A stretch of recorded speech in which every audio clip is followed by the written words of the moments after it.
It's about universal access to knowledge. We must be able to find out how our own voting process works, social engineering, lockpicking, reverse engineering, well-executed media strategy.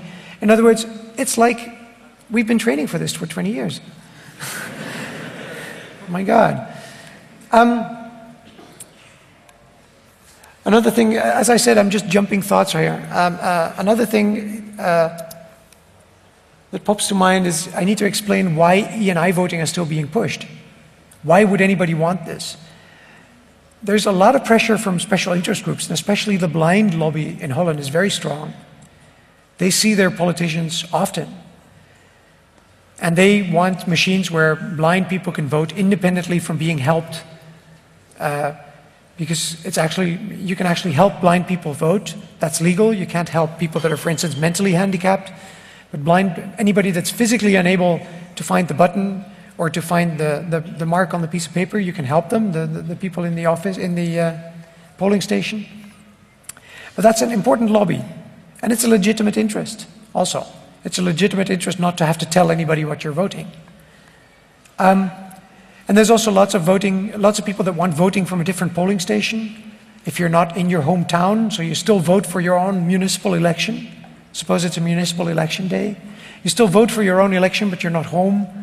And all the technical people at the ministry, but also at all these companies and at lots of other companies, have told government that this is all possible. Maybe some of us are even responsible for saying, yeah, sure, you can do that, you can organize that, you can use the internet to do anything.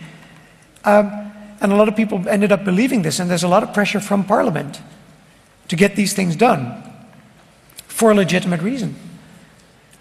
Take, for instance, the issue of prisoners voting. You can't register prisoners in the municipality where the prison is, because sometimes prisons are pretty big and municipalities are pretty small. The prison would dominate the municipality. So prisoners must vote, if they have the right to vote, if it's not taken from them as part of their conviction, then prisoners vote in their home municipality, and they can't go home, so they must then get somebody else to vote for them if that's legal in the system. Legitimate interests again. There's also pressure from city employees, just simply too lazy to count the votes. E-voting is great for getting people to sit in the polling station, because they can actually go home when it's all over and watch the TV. Because it's really ironic that the people that organize the elections are the ones that don't get to see the outcome until they come home way after it's all over. And there's the desire to feel modern, to feel high-tech, to be part of this modern world. It's ironic that these computers were introduced. These were often the first computers in certain schools in the 80s and 90s.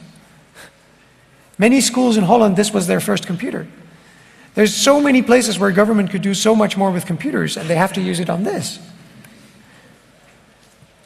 Another thing that popped to mind, why does Germany have e-voting? Does anybody know? Germany has e-voting because some city officials in Cologne were jealous because Maastricht people got to go home earlier. It's true. This is why your government was pushed into introducing it here. Also wanted to quickly point that this was very much a Dutch-German campaign. As you can see, lots of people from Berlin and other places in Germany have helped out. The situations are very similar.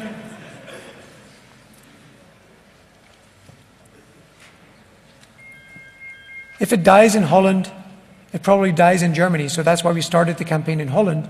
But there's really lots of reasons to start campaigning here in Germany. I'll show you one. Very comparable to the situation in Germany, except we're smaller and much more urbanized, and we had a severe crisis in education. Any developments involving technology, stupidity, and a combination of those are likely to happen in Holland first.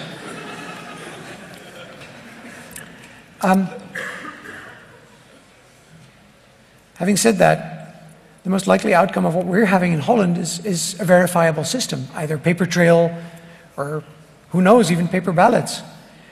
And Germany might find itself in a huge rollout, because NEDAP is ready to sell. And lots of German municipalities in all the Bundesländer where it's legal are ready to buy. So you may find yourself in the middle of a huge rollout, much bigger than Holland, of systems that we're just getting rid of.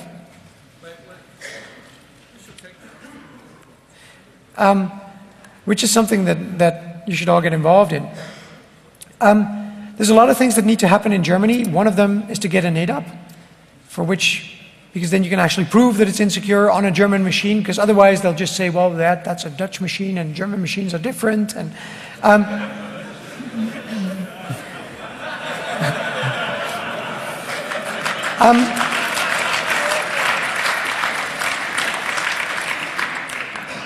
I highly advise going by the book.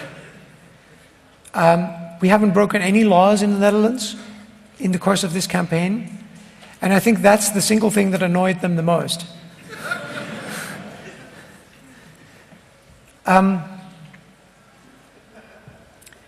Also, it's a lot of work to do something surreptitiously, to get these NADAPs and then to actually document them in a way where other people can reverse engineer them. It's not just a matter of dumping the ROMs, it's making pictures of everything, making sure that you never need to go back and see the device again. Making sure, and then having basically two teams, the team that knows who did it and the team that doesn't, and just don't even go there. Keep it all by the book. Another reason we all need to hurry, not just Germany, but everybody here in Europe needs to hurry, is US manufacturers are coming to Europe. ESNS, one of the three big manufacturers in the US, there's Sequoia, ESNS, and Diebold, they're ready to enter the Dutch and German markets, and others will follow.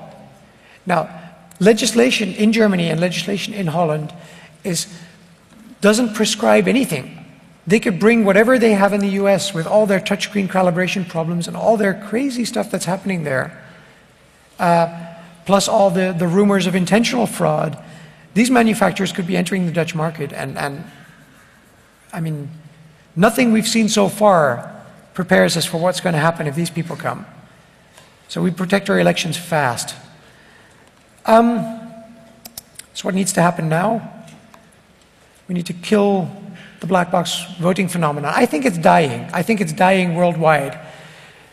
There's federal legislation being prepared in America to demand paper trail, but they only demand it on new installations. And they've just bought $3.5 billion worth of black box voting stuff, so that's bad. But at least they know it's not something that can happen too much into the future. I think it's dying also in Europe, after what we've done to NADAP and after what's going to happen in other countries as this gets more and more attention. This topic is never going to go away. So we've set up a website which is still very much under construction. It's also a wiki, except it doesn't have any of the nice skin, it doesn't have any of the nice stuff, but it's definitely a place that people could start putting stuff about their national situation, start thinking, start coordinating, get involved. This is basically what we have to explain to all our politicians. These issues will just haunt you. We will do whatever is necessary to get rid of these machines. Computers, sorry. There's another loose thought that popped into my head that I wanted to throw out here because there's lots of people that may be able to do something about it. There is the software issue. There is lots of software being used in elections, and it's usually very crummy stuff, and some of it is written by the people that actually sell the black box voting equipment. It's the tabulation stuff. It's the software that creates the results from the individual polling stations. Whether there's black box voting used or whether it's just a paper vote, there's lots of software in between, and a lot of that is not open. I found out after my last election how hard it is to get results at the polling station level in some machine-readable form from all these different municipalities. So that nobody really except the government, and the government needs NADAP software to do it, and there's no regulations whatsoever regarding that software. Nobody except the government can actually do the addition, can actually do the math. So that's bad. So this is the current situation. These packages are complex in the sense that they're real election workflow management, and there's lots of official documents every candidate has to be notified that his application is now official, and then there has to be a notification that the period has ended for this, and then so in the preparation for an election and in the aftermath, there's tons of official paperwork happening also at the municipal level. And a lot of that is done by ISS, Integraal Stemsysteem, or IWS, Integrales Wahlsystem, as they call it in Germany. A lot of that is done by the software in the form of Word templates, but it takes a lot of work from the election workers. It's very lame sort of stuff, and it comes with black box voting. And I think some open source election management software is in order. There could be, I'm sort of in my brain, I'm envisioning some kind of international effort to make software that helps election officials the world over, where basically the country's election system is a module. There's no huge competition, there's just a couple of really shoddily written software packages. And I think we could do well. You could import and export data from all sorts of formats, including comma-delimited and spreadsheet formats. You could envision the country election body, the Bundeswahlleiter or whoever, publishing a blank spreadsheet with all the formulas in it. And then you could just import all the data at the lowest possible level, at the level of each polling station separately. And you could press the button and it would go all the way to parliament seats without needing any software. You could just have the spreadsheet do that. You could do cryptographic signatures, you could start spreading tools that way, real-time graphs, be the media, serve the media, share ways you can view the data, I don't know, interesting ways. And the kicker is you could do a GNU plus no black box voting license, meaning that the software cannot be used to process data that comes from non-verifiable sources.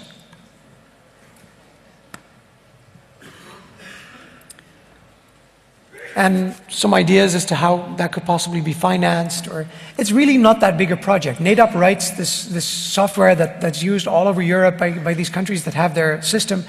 They have a few people full-time doing software, both for this machine and for the election management software. There's no huge job here. It's not like Apache, it's not like anything else that's open source. It's really manageable. Another thing everybody here should be considering is to become a poll worker. Talk to your municipality.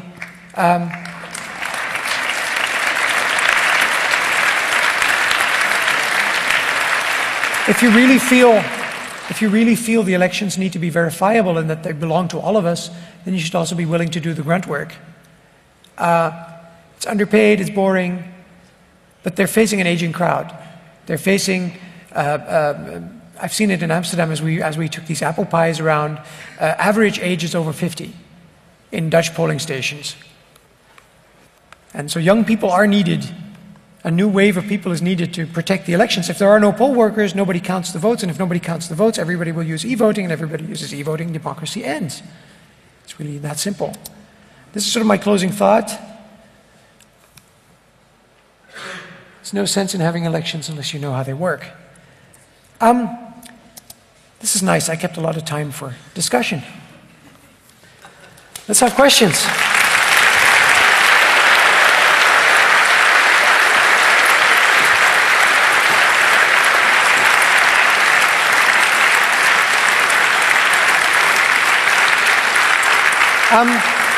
Yeah, let's explain how we do this.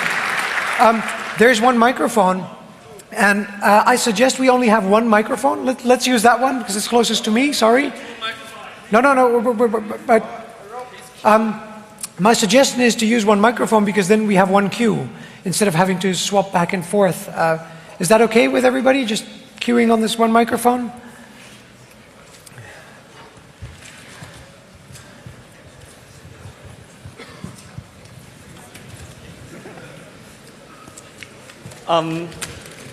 So when my understanding of this Dutch scenario is that the reason that the voting machines were taken off was not because of the untrustworthiness of the machines, but because of the emissions Yes. That. So it seems like Well, we sort that's of the won the question battle they- for the wrong reasons. Yes, we won for the wrong reasons.